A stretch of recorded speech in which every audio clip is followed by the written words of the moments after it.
Hey, welcome to an episode of Chad's Beer Reviews. Doing another Skype interview with Mark Starr from the Hoppery. Hi, Mark. How's it going, Chad? Real good. You actually sent me this beer. I Um, did. you want to introduce it? Because I don't really know much about it. Yeah, basically, and I'll hold it up here so people can see it. We can both hold it up there. It is the Boulevard Sixth Glass. It is a quad, clocks in at 10.5%. And, when we had discussed getting together to do these, I thought, well, I'll send you something from Kansas City. Yes. Get Whoa! Do crack-a-lackin'. you see all that smoke I had there? I did. I'm using my Chimay Trappist glass. Now, actually, Mark was just telling me off camera that the brewmaster is from Belgium, or the Yep. Stephen CEO. Pals. Yep, Stephen Pals. He's from Belgium, so a lot of the beers that he's brewing, specifically the Smokestack series beers, are really Belgian inspired. So this is just a really good looking beer. Yeah, as soon as I open it, I could smell it, and it kind of smells like the Westy 12. Well, then I think we're off to a good start. Yeah, it has like that kind of red wine kind of smell, but sweeter, kind of like it smells like the grapes themselves instead of the wine. I'm getting a lot of honeysuckle out of it. I don't know if you remember when I was a kid, I used to go up and pluck the little honeysuckle flowers off and you'd pull that little string out. You could taste the honeysuckle. It's kind of got that aroma to me. It doesn't. You can't smell any alcohol in the nose. I can't smell any alcohol now. No, I mean it's a nice appearance. It's kind of a mahogany. Yeah, it's a really dark mahogany. It's a really beautiful color. Yeah. All right, so let's get tasting here. Cheers. Good tasting. Cheers. Clink.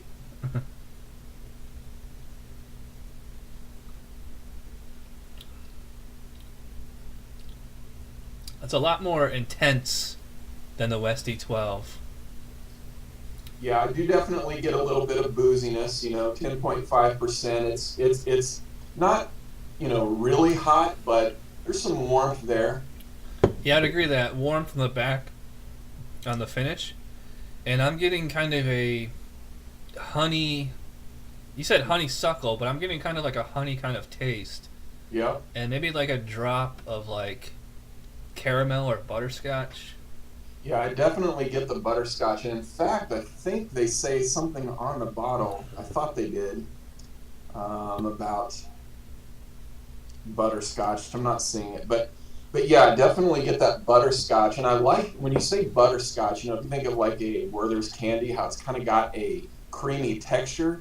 I also think that this beer has a sort of creamy texture as well. But it's got that butterscotch. It almost, I know it's not, but it almost tastes like it could have been aged in some oak, like maybe, like 10 or 20% of it aged in oak.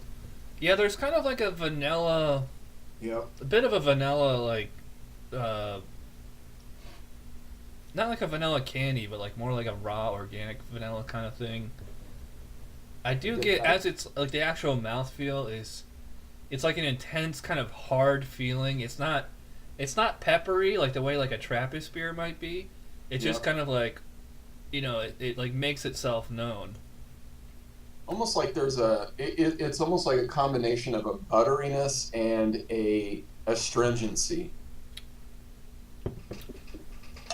Yeah, there's some kind of buttery, kind of like a butter maple syrup kind of thing. Yep. I'm surprised. I'm actually liking this more than I thought I would. I don't tend to be a big fan of these kinds of beers. Hmm. Um, I do enjoy the sweetness here. The intensity as far as the mouthfeel and like the drinkability is like it's for me it's tolerable. I think more of a rookie craft beer drinker, this might be a little too strong for them. You know Yep. what I mean? Yeah, and that's the thing about beers like this. I mean, they're really meant to kind of sip. They're meant to, kind of contemplate. If you had a rough day, you definitely want to come home and have something like this. It starts to, relax you out a little bit pretty quickly. But yeah, I really like this one a lot as well. I've had this beer numerous times before, and I always really enjoy it. Yeah. We forgot to mention we both have some cheese. I have some New York extra sharp cheddar that I got for Christmas. Is that white cheddar or is it orange? It's white. Okay, that's what I thought. I've got the orange on my end, and you can see that I have displayed them nicely. But yeah, let's give it a shot and see how it goes with the sixth glass. Wow, I think that stands up to it nicely. It's not Yeah. the cheese doesn't overpower the beer, and vice versa. I think the sweetness from the beer really kind of helps cut that sharpness in the cheese. I love sharp cheese on its own, so Hmm. yeah, they do mix pretty well. The cheese on the tongue helps take the intensity off of the beer. I agree. It was a good idea, Chad. Yeah. Um, Rating wise, I'm kind of stuck. I'm kind of on the border between an 8 and a 9. Mhm. I mean, to me, like I can tell it's like a really good beer, and like I'm really enjoying it. Mhm. It's not quite knocking my socks off the way that at least a 10, if not a 9, would. Yep. What are you thinking? 'Cause I know you do a 100-point scale. I do a 100-point scale, and I typically really reserve my ratings to the end because I really like to finish the beer.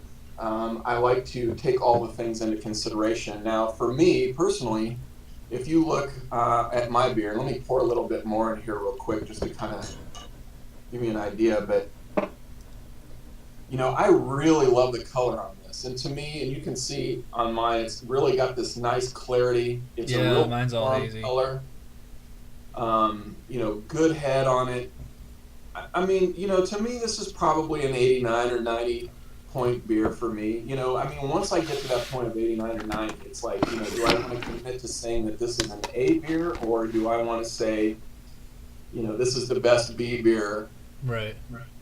I can get? So I'm going to go 89, 90 on It's like this a one. like a B plus A minus kind of range. Probably. Yeah. I'd probably. I mean, I can see why you'd rate it that way. I think I'm gonna go like 8, which to me an 8 is a B plus. Yeah, as Henry would say, it's like an 8-point smiley face where it's like want to go a little bit higher, but honestly can't. Um, we're going on kind of long here, so I guess that about wraps it up for this review. Well, Chad, thanks a lot, man. I really appreciate, the opportunity to share one of these beers with you, and it was a lot of fun. Yeah, and thanks for sending it to me. I just wanted to comment one more is that even though this is a 10.5%, it does not drink like it hardly at all. Like I'm kind of feeling the effects now, but it's for such a big beer, it's like surprisingly chuggable. Well, maybe not Yeah. chuggable, but I can take this in big gulps. It's really not a sipper. How much you got left? Just a little.